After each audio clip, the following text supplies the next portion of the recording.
Ipasok si Aliyah maaga. Buti meron 2 pirasong hotdog na luto na tira kagabi. Hindi ko alam kung gusto niyang ulamin yun. Maya-maya gigisingin ko na siya.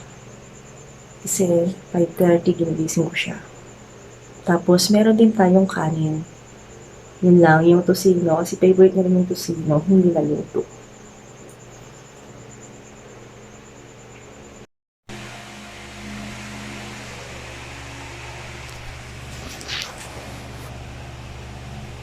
Gigisingin natin si Aliyah. Good morning, Ate Iya ko. Wake up na. School na yan. May school na yan.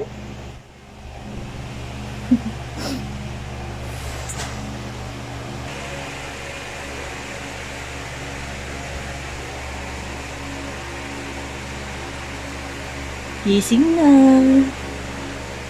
Wake up. Ate. Wake up na. Ay, school na ikaw.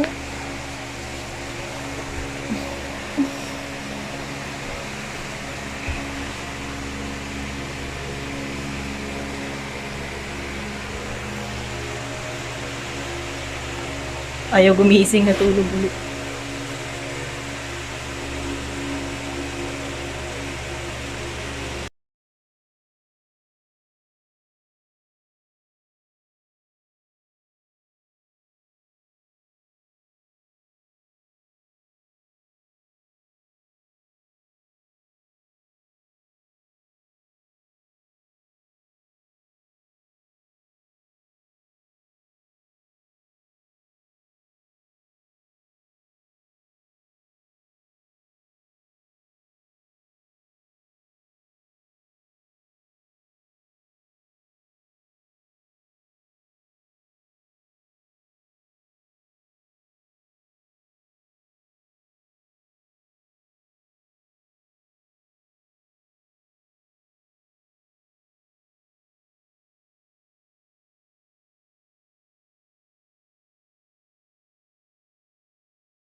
Nihintay ko lang sila yung kasama ko. Bumili sila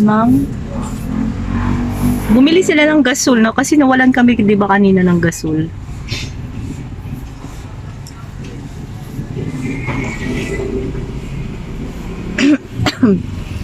Ayan. Umuulan dito. Ngayon ay Wednesday ng umaga. 7 a.m. na. Maulan. May bagyo pero may pasok ng mga bata. Kaya kakahatid lang namin kay Aliyah. Tignan nyo naman ang haggard. Laki ng eye bag, di ba? Eh no, nagmo-moist-moist pa yung ano.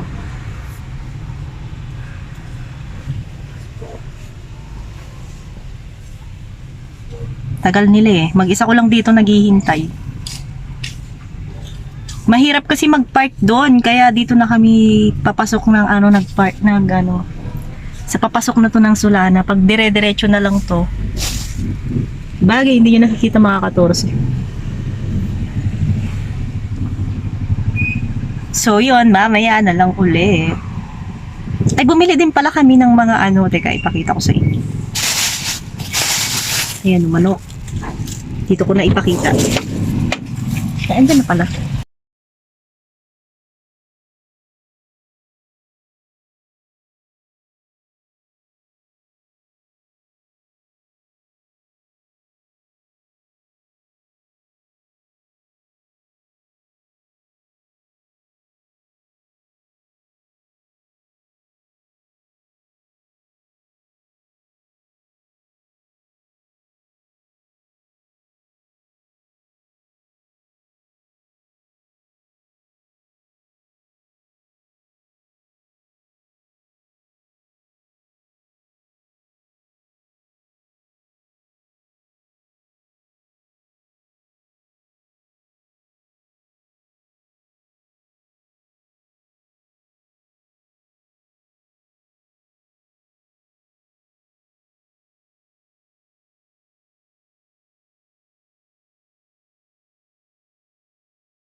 Niluluto na natin yung nabiling manok. Bakit against the lid?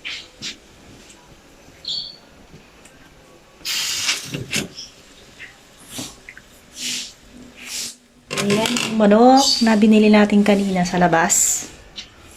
Hindi ko na nga na-video-video doon kanina. Pero nung nasa loob ako ng ay, kamalalaglag dyan. Malabo. Nilagang luto. First, dito ko lang din nalaman nyo sa Pampanga. Sa Kapampangan. Ewan ko yung ibang Kapampangan ay nagaganito din. Yung manok nilalaga. Lalagay na natin yung saging.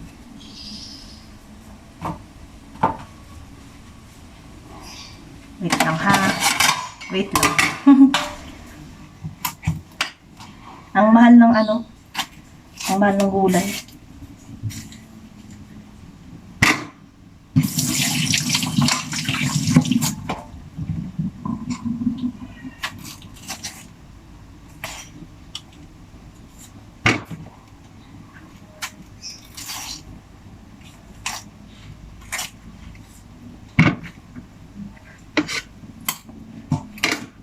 Limang piraso lang itong saging saba. Nakikita yung mga kurtina natin sa CR bukas yung pinto. Ayan, disclaimer lang sa inyo mga nakikita. Slice pa natin sa para hindi siya ganun kalalaki. Hindi nyo pala nakikita. Wait lang guys. Wait lang mga 14, pakita ko sa inyo. Ayan. Nakakapag-video tayo ngayon ng ganito, makapagsalita kasi wala akong kasama dito. Ayan. Yan, ilalagay natin doon sa ating nakikita talaga yung ating decoration doon sa likod, sa loob na sila. Yan, nilagay ko na mga 14.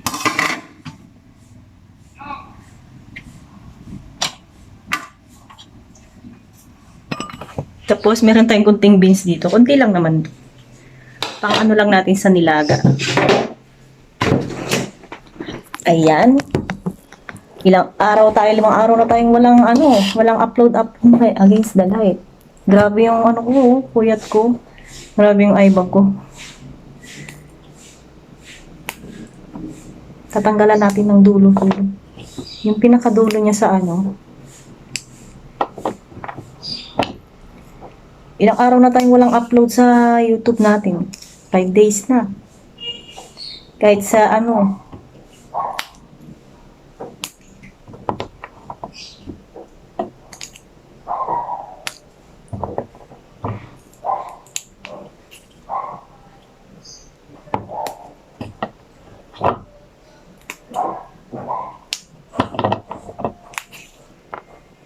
Ayan.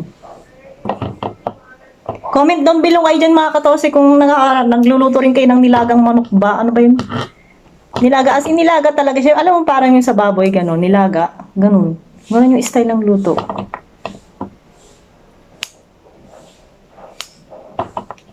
Gulat nga ako nung unang-unang kain ko. Pero okay naman, masarap siya. Against the light talaga tayo. Ayan. Comment down below kayo dyan kung kayo ay nagluluto rin ng ganitong kaklasing luto. Ayan. Shoutout para sa ating mga solid viewers dyan sa atin. Ayan. Sa atin. Ang gulo.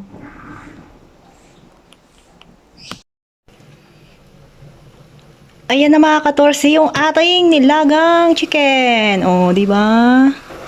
Comment down below kayo kung nagluluto kayo ng ganyan. At saka yan pala ay yung bok choy. Hindi siya yung pechay. Mas masarap kasi ito kaysa sa pechay. Pechay? Bisaya. Ayan. So, yun lang mga ka-torse ang ating luto ngayong tanghali. Ayan. Isa pa? O, di ba? Nilagang manok. Ayan. Nung unang kain ko nito, parang hindi ako sanay pero habang tumatagal, nasasanay na rin ako. Ayan, masarap naman siya. Ayan, so yun lang mga ka-torse. Bye-bye na.